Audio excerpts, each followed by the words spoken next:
మానవ సమాజాన్ని మలేరియా మహమ్మారి నుండి కాపాడిన మహనీయుడు డాక్టర్ సర్ రొనాల్డ్ రాజ్ అని ఏలూరు జిల్లా వైద్య ఆరోగ్య శాఖ అధికారిని డాక్టర్ శర్మిష్ఠ చెప్పారు.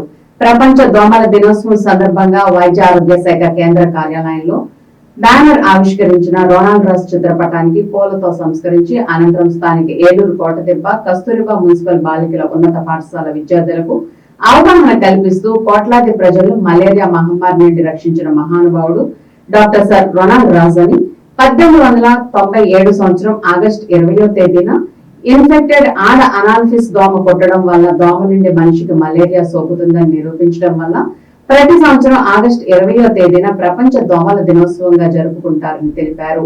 ఈ కార్యక్రమంలో జిల్లా ఇమ్యునైజేషన్ అధికారి doctor Nageswararao, district surveillance officer doctor Narendra Krishna, doctor Purnachandrarao, UPSP JP colony వైద్యాధికారి డాక్టర్ నీలిమ, అసిస్టెంట్ మలేరియా అధికారి Jai Govindarao, health supervisor Nagamalleswararao, M Srinivasarao, Ramesh Babu, ఆరోగ్య కార్యకర్త BV Jainabi, school principal Gangalakshmi, Prasanna, ASHA కార్యకర్తలు సునీత, నాగరత్నం, స్కూల్ విద్యార్థులు, సిబ్బంది పాల్గొన్నారు.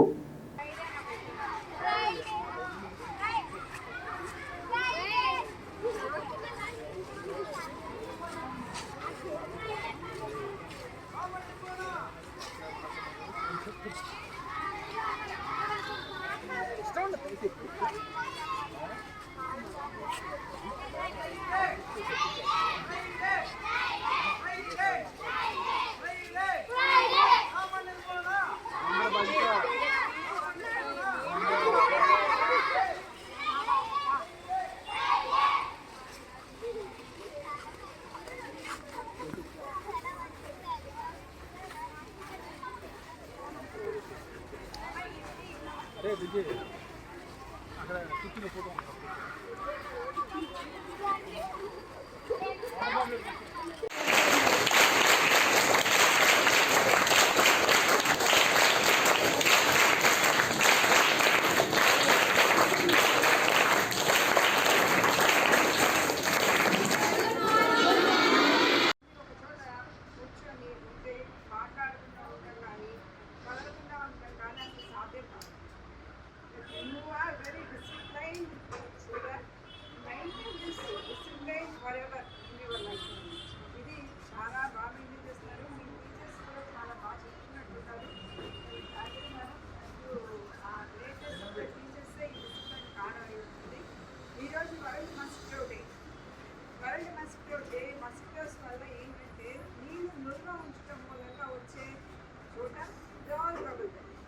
దోమల వల్ల మనకి దోమ జనితమైన వ్యాధులు వస్తాయి.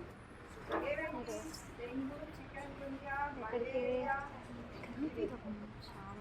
ఇంకా అదే కాకుండా అదే నీళ్ళల్లో ఇంకేదైనా పడితే ఆ పదార్థాలు కుళ్ళుతాయి, అక్కడ ఈగలు వస్తాయి. అలాంటప్పుడు టైఫాయిడ్, విరోచనాలు, వాంతులు ఇలాంటివి కూడా మనకి ప్రబలే అవకాశం ఉంది. అందుకని ప్రతి చోట కూడా మనం నీరు నిల్వ లేకుండా జాగ్రత్తగా ఇంట్లో ఫ్రిడ్జ్ దగ్గర నుంచి ఇండోర్ ప్లాంట్స్ సైకిల్ వచ్చి దోమలో జరుగుతుంది. దాన్ని కనిపెట్టిన మహానుభావుడు సర్ రొనాల్డ్ రాజ్.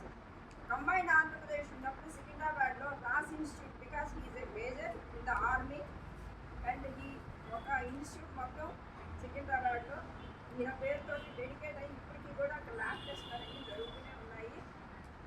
అంతటి మహానుభావుడు అనమాట. శరార్థర్ కాటన్ ఒక ఆయన అయితే, బ్రైడీ ఒక ఆయన అయితే, రొనాల్డ్ రాజ్ ఒక ఆయన అయితే, గోల్ అనేది ఇప్పుడు మన ఆరోగ్యంలో ఈ పథకాలు ఉండాలి, ఈ ప్రోగ్రామ్లు ఉండాలి, ఇలా మనం చెయ్యాలి అని చెప్పడానికి గైడ్లైన్స్ ఇచ్చిన సర్ జోసెఫ్ గోర్ట్. నలుగురు బ్రిటిషర్స్ నుండి ఇండియా కోసం విపరీతంగా కష్టపడిన వాళ్ళలో వాళ్ళు ముఖ్యమన్నారు. కానీ అక్కడ 4 మెంబర్స్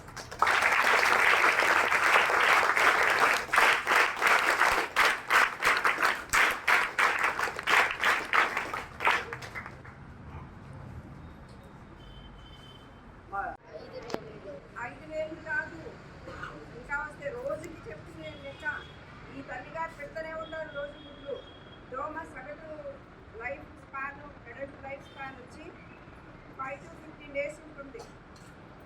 ఈ లైఫ్ స్పాన్లో మనకి పెట్టే గుడ్లు దాదాపుగా 1 మిలియన్ వరకు ఉంటాయి. ఇవన్నీ అందరికీ ఇబ్బంది కాబట్టి ముందు మనం ఏది చేస్తే దోమలు గుడ్లు పెట్టుకుని ఉంటాయి, నీళ్లు నిల్వ చేసుకోకుండా ఉండాలి. మా పంపులు కావు, మేము నీళ్లు నిల్వ చేసుకోకుండా ఎలా ఉంటాము అని అంటారా? దాన్ని దోమ కట్టుకుని చూడదాం, కానీ దోమ కాటు చూడలేము మనం. కానీ దోమతో వచ్చే ప్రమాదాలు ఎన్ని చాలా ప్రాణాపాయాలు. నాటకం చెప్పినట్టు మరి డెంగ్యూ వచ్చినా ఇబ్బందికరమే, మలేరియా వచ్చినా ఇబ్బందికరమే, మరి చికెన్ వచ్చిన ఇబ్బందికరమే, మేడోకి వచ్చిన ఇబ్బందికరమే, ఫైలేరియా కూడా ఇబ్బందికరమే. ఏది ప్రాణాపాయం కాదు కానీ మానసికంగా శారీరకంగా బాధపడతాం. ఎందువల్ల మరి కాళ్ళు లో అయిపోయింది, నువ్వు ఎక్కడికి పరిగెత్తలేం, ఎక్కడికి వెళ్ళలేం, ఎక్కడికి చెట్టు ఎక్కడం, పుట్టెక్కడం ఏమి చేయలేము.